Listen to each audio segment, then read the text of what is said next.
ആകാശവാണി.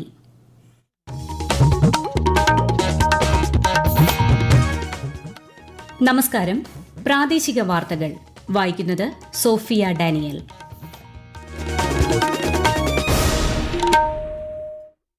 പ്രധാന വാർത്തകൾ. രാജ്യത്തെ 1 കോടി യുവാക്കൾക്ക് മുൻനിര കമ്പനികളിൽ ഇന്റേൺഷിപ്പ് നൽകാൻ ലക്ഷ്യമിടുന്ന പ്രധാനമന്ത്രി ഇന്റേൺഷിപ്പ് പദ്ധതിക്ക് പരീക്ഷണാടിസ്ഥാനത്തിൽ തുടക്കം. വയനാട് ഉരുൾപൊട്ടൽ ബാധിതർക്കായി മാതൃകാ ടൌൺഷിപ്പ് നിർമ്മിക്കുന്നതിന് അനുയോജ്യമായ സ്ഥലങ്ങൾ കണ്ടെത്തിയതായി മുഖ്യമന്ത്രി പിണറായി വിജയൻ. തൃശൂർ പൂരം അലങ്കോലമാക്കാൻ നടന്ന ശ്രമവുമായി ബന്ധപ്പെട്ട് വിശദമായ അന്വേഷണം നടത്താൻ സംസ്ഥാന മന്ത്രിസഭ തീരുമാനം.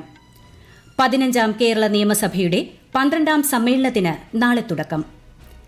1968 വിമാന അപകടത്തിൽ കാണാതായ പത്തനംതിട്ട സ്വദേശി സൈനികൻ തോമസ് ചെറിയാന്റെ ഭൌതിക ശരീരം തിരുവനന്തപുരത്ത് എത്തിച്ചു. ICC വനിതാ 2020 ലോകകപ്പിന്റെ 9ാം പതിപ്പിന് ഷാർജയിൽ തുടക്കമായി. ISL ഫുട്ബോളിൽ ഇന്ന് കേരള ബ്ലാസ്റ്റേഴ്സ് ഒഡീഷ FCയെ നേരിടും. വാർത്തകൾ വിശദമായി. രാജ്യത്തെ 1 കോടി യുവാക്കൾക്ക് മുൻനിര കമ്പനികളിൽ ഇന്റേൺഷിപ്പ് നൽകാൻ ലക്ഷ്യമിടുന്ന പ്രധാനമന്ത്രി ഇന്റേൺഷിപ്പ് പദ്ധതിക്ക് പരീക്ഷണാടിസ്ഥാനത്തിൽ തുടക്കമായി. 2024-25 കേന്ദ്ര ബജറ്റിൽ ധനമന്ത്രി നിർമ്മലാ സീതാരാമൻ പ്രഖ്യാപിച്ചതാണ് ഈ പദ്ധതി. അടുത്ത 5 വർഷത്തിനകം 500 പ്രമുഖ കമ്പനികളിൽ യുവജനങ്ങൾക്ക് 12 മാസത്തെ ഇന്റേൺഷിപ്പ് നൽകുകയാണ് ഇതിലൂടെ ലക്ഷ്യമിടുന്നത്. pminternship.mca.gov.in ലൂടെ ഈ മാസം 12നും 25നും ഇടയിൽ പദ്ധതിയിൽ രജിസ്റ്റർ ചെയ്യാവുന്നതാണ്. പ്രതിമാസം 5000 രൂപയ്ക്ക് പുറമെ ഇന്റേൺഷിപ്പ് കാലയളവിൽ ഒറ്റത്തവണ ഗ്രാന്റായി 6000 രൂപയും നൽകും. 800 കോടി രൂപയാണ് പദ്ധതിക്കായി ആദ്യഘട്ടത്തിൽ വകയിരുത്തിയിരിക്കുന്നത്. വയനാട് മേപ്പാടി ചൂരൽമല ഉരുൾപൊട്ടൽ ബാധിതരുടെ പുനരധിവാസത്തിന് മാതൃകാ ടൌൺഷിപ്പ് നിർമ്മിക്കുന്നതിന് അനുയോജ്യമായ സ്ഥലങ്ങൾ കണ്ടെത്തിയതായി മുഖ്യമന്ത്രി പിണറായി വിജയൻ. മേപ്പാടി പഞ്ചായത്തിലെ നെടുമ്പാല എസ്റ്റേറ്റിലും കൽപ്പറ്റ മുനിസിപ്പാലിറ്റിയിലെ എൽസ്റ്റോൺ എസ്റ്റേറ്റിലുമാണ് ടൌൺഷിപ്പിന് സ്ഥലം കണ്ടെത്തിയത്. ദുരന്തത്തിൽ വീടും സ്ഥലവും നഷ്ടപ്പെട്ട കുടുംബങ്ങളെ 1ാം ഘട്ടമായി പുനരധിവസിപ്പിക്കുമെന്നും മുഖ്യമന്ത്രി തിരുവനന്തപുരത്ത് വാർത്താസമ്മേളനത്തിൽ അറിയിച്ചു. വയനാട് ഉരുൾപൊട്ടലിൽ മാതാപിതാക്കളെ നഷ്ടപ്പെട്ട 6 കുട്ടികൾക്ക് 10 ലക്ഷം രൂപ വീതം നൽകാൻ ഇന്ന് ചേർന്ന മന്ത്രിസഭായോഗം തീരുമാനിച്ചതായും മുഖ്യമന്ത്രി പറഞ്ഞു. ഉരുൾപൊട്ടൽ ദുരന്തത്തിൽ കുടുംബാംഗങ്ങളെ മുഴുവൻ നഷ്ടപ്പെട്ട ശ്രുതിക്ക് സർക്കാർ ജോലി നൽകും. ഷിരൂർ മണ്ണിടിച്ചിലിൽ മരിച്ച കോഴിക്കോട് സ്വദേശി അർജുന്റെ കുടുംബത്തിന് 7 ലക്ഷം രൂപ ധനസഹായം നൽകാനും മന്ത്രിസഭായോഗം തീരുമാനിച്ചു. തൃശൂർ പൂരം അലങ്കോലമാക്കാൻ നടന്ന ശ്രമവുമായി ബന്ധപ്പെട്ട അന്വേഷണ റിപ്പോർട്ടിൽ വെളിപ്പെടുന്ന കുറ്റകൃത്യങ്ങളെ സംബന്ധിച്ച് വിശദമായ അന്വേഷണം നടത്താൻ സംസ്ഥാന ക്രൈംബ്രാഞ്ച് മേധാവി ADGP H. വെങ്കടേഷിന്റെ നേതൃത്വത്തിൽ പ്രത്യേക അന്വേഷണ സംഘത്തെ നിയോഗിച്ചതായി മുഖ്യമന്ത്രി പിണറായി വിജയൻ. ഉദ്യോഗസ്ഥതല വീഴ്ചകൾ അന്വേഷിക്കുന്നതിന് ഇന്റലിജൻസ് ADGP മനോജ് എബ്രഹാമിനെയും ക്രമസമാധാന ചുമതലയുള്ള ADGPയുടെ ഭാഗത്ത് വീഴ്ച പരിശോധിച്ച് വിശദമായ റിപ്പോർട്ട് നൽകാൻ സംസ്ഥാന പോലീസ് മേധാവിയെയും മന്ത്രിസഭായോഗം ചുമതലപ്പെടുത്തി.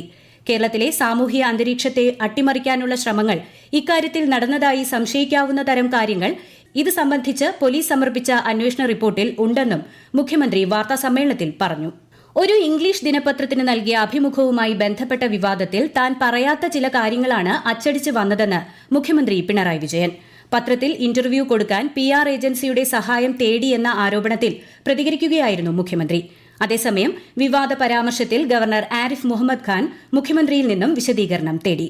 15ാം കേരള നിയമസഭയുടെ 12ാം സമ്മേളനത്തിന് നാളെ തുടക്കം.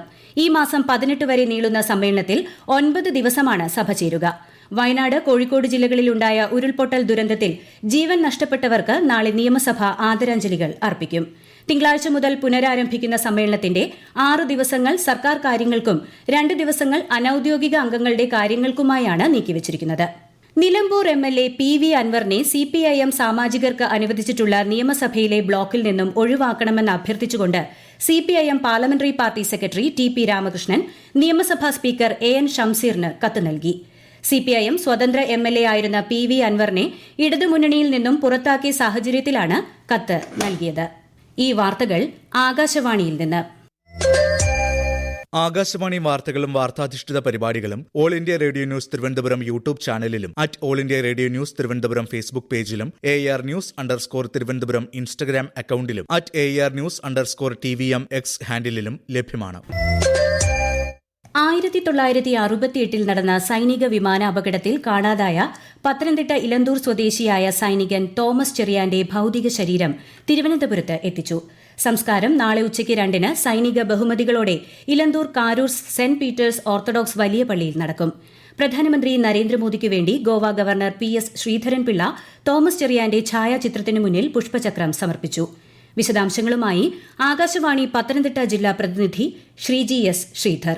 ഹിമാചൽ പ്രദേശിലെ റോത്താങ് പാസിൽ 1968 നടന്ന സൈനിക വിമാന അപകടത്തിൽ കാണാതായ ഇലന്തൂർ ഭഗവതിക്കുന്ന് ഓടാലിൽ വീട്ടിൽ തോമസ് ചെറിയാന്റെ ഭൌതിക ശരീരം തിരുവനന്തപുരത്ത് എത്തിച്ച് കരസേന ഏറ്റുവാങ്ങി. കേന്ദ്ര സഹമന്ത്രി സുരേഷ് ഗോപി, മന്ത്രി വീണ ജോർജ് തുടങ്ങിയവർ തോമസ് ചെറിയാന് ആദരാഞ്ജലി അർപ്പിച്ചു. പ്രധാനമന്ത്രി നരേന്ദ്രമോദിക്ക് വേണ്ടി Goa governor advocate PS Sreedharan Pillai Thomas ചെറിയാന്റെ ഇലന്തൂരിലെ വീട്ടിൽ ഛായാചിത്രത്തിന് മുൻപിൽ പുഷ്പചക്രം അർപ്പിച്ചു. നാളെ രാവിലെ 10:30 സൈനിക അകമ്പടിയിൽ അദ്ദേഹത്തിന്റെ ഭൌതികദേഹം ജന്മനാടായ പത്തനംതിട്ട ഇലന്തൂരിലെത്തിക്കും. വിലാപയാത്രയായി സംസ്കാര ചടങ്ങുകൾ നടക്കുന്ന Elanthoor Karoor saint Peter's orthodox വലിയ പള്ളിയിലേക്കും എത്തിക്കും. ഔദ്യോഗിക ബഹുമതികളോടെ പ്രത്യേകം തയ്യാറാക്കിയിട്ടുള്ള കല്ലറയിൽ സംസ്കാരം നടക്കും. കിരീടം എന്ന ചിത്രത്തിലെ കീരിക്കാടൻ ജോസ് എന്ന കഥാപാത്രത്തിലൂടെ പ്രേക്ഷക ശ്രദ്ധ നേടിയ നടൻ മോഹൻരാജ് അന്തരിച്ചു. 300ഓളം ചിത്രങ്ങളിൽ അഭിനയിച്ചിട്ടുണ്ട്. ഏറെ നാളായി പാർക്കിൻസൺസ് രോഗബാധിതനായിരുന്നു. കോട്ടയം ജില്ലയിലെ ഭരണങ്ങാനം ഗ്രാമപഞ്ചായത്തിലെ 7-ാം വാർഡിൽ പന്നിപ്പനി സ്ഥിരീകരിച്ച സാഹചര്യത്തിൽ ജാഗ്രത കർശനമാക്കി. ഫാമിന്റെ 1 കിലോമീറ്റർ ചുറ്റളവ് രോഗബാധിത പ്രദേശമായും 10 കിലോമീറ്റർ ചുറ്റളവ് രോഗനിരീക്ഷണ മേഖലയായും പ്രഖ്യാപിച്ചിട്ടുണ്ട്. ബ്രെയിൽ ലിപിയിൽ സാക്ഷരതാ പഠനത്തിന് അവസരമൊരുക്കി സംസ്ഥാന സാക്ഷരതാ മിഷൻ. കാഴ്ചപരിമിതി നേരിടുന്നവർക്കായി നടപ്പാക്കുന്ന പദ്ധതിയിൽ പഠന സാമഗ്രികൾ ഉൾപ്പെടെ സൌജന്യമായി നൽകും. ആകാശവാണി ഇടുക്കി ജില്ലാ പ്രതിനിധി രതീഷ് കൃഷ്ണ തയ്യാറാക്കിയ റിപ്പോർട്ട്. കാഴ്ചപരിമിതി നേരിടുന്നവരെ കണ്ടെത്തി അടിസ്ഥാന വിദ്യാഭ്യാസം ഉറപ്പാക്കുക എന്ന ലക്ഷ്യത്തോടെ Kerala federation of the blind അധ്യാപക ഫോറവുമായി ചേർന്ന് സംസ്ഥാന സാക്ഷരതാ മിഷൻ അതോറിറ്റിയാണ് പദ്ധതി നടപ്പാക്കുന്നത്. 4 മാസമാണ് പാഠ്യപദ്ധതിയുടെ കാലാവധി. സാമൂഹ്യനീതി വകുപ്പ്, വിദ്യാഭ്യാസ വകുപ്പ്, കുടുംബശ്രീ, ആശാ വർക്കർമാർ, അങ്കണവാടി പ്രവർത്തകർ, സന്നദ്ധ പ്രവർത്തകർ എന്നിവരുടെ സഹകരണത്തോടെയാണ് പദ്ധതിയുടെ നടത്തിപ്പ്. സർവേയിലൂടെ കണ്ടെത്തിയ പഠിതാക്കൾക്ക് ബ്രെയിൽ ലിപിയിൽ 160 മണിക്കൂർ ക്ലാസ് നൽകും. ബ്രെയിൽ ലിപിയിലേക്ക് തർജ്ജമ ചെയ്ത സാക്ഷരതാ പാഠപുസ്തകമാണ് പഠനത്തിനായി ഉപയോഗിക്കുക. 15 മുതൽ 20 വരെ പഠിതാക്കൾക്ക് 1 എന്ന നിലയിലാണ് ക്ലാസുകൾ സജ്ജമാക്കുന്നത്. തന്റെ പുതിയ പാർട്ടിയുടെ പേര് ഞായറാഴ്ച പ്രഖ്യാപിക്കുമെന്ന് PV അൻവർ MLA.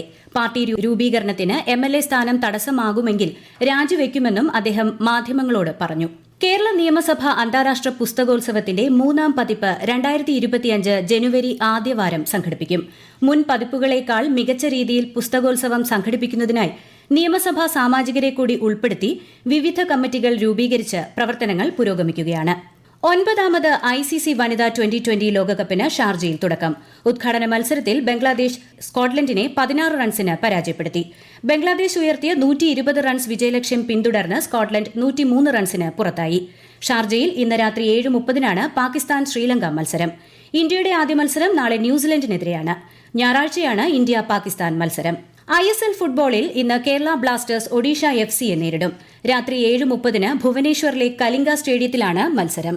രാജ്യത്തെ ഓഹരി വിപണികളിൽ നഷ്ടം. ബോംബെ ഓഹരി സൂചിക സെൻസെക്സ് 1769 പോയിന്റ് നഷ്ടത്തിൽ 82,497-ലും ദേശീയ ഓഹരി സൂചിക നിഫ്റ്റി 547 പോയിന്റ് താഴ്ന്ന് 25,250-ലുമാണ് വ്യാപാരം അവസാനിപ്പിച്ചത്. പ്രധാന വാർത്തകൾ വീണ്ടും. രാജ്യത്തെ 1 കോടി യുവാക്കൾക്ക് മുൻനിര കമ്പനികളിൽ ഇന്റേൺഷിപ്പ് നൽകാൻ ലക്ഷ്യമിടുന്ന പ്രധാനമന്ത്രി ഇന്റേൺഷിപ്പ് പദ്ധതിക്ക് പരീക്ഷണാടിസ്ഥാനത്തിൽ തുടക്കം. വയനാട് ഉരുൾപൊട്ടൽ ബാധിതർക്കായി മാതൃകാ ടൌൺഷിപ്പ് നിർമ്മിക്കുന്നതിന് അനുയോജ്യമായ സ്ഥലങ്ങൾ കണ്ടെത്തിയതായി മുഖ്യമന്ത്രി പിണറായി വിജയൻ. തൃശൂർ പൂരം അലങ്കോലമാക്കാൻ നടന്ന ശ്രമവുമായി ബന്ധപ്പെട്ട് വിശദമായ അന്വേഷണം നടത്താൻ സംസ്ഥാന മന്ത്രിസഭാ തീരുമാനം. 15ാം കേരള നിയമസഭയുടെ 12ാം സമ്മേളനത്തിന് നാളെ തുടക്കം.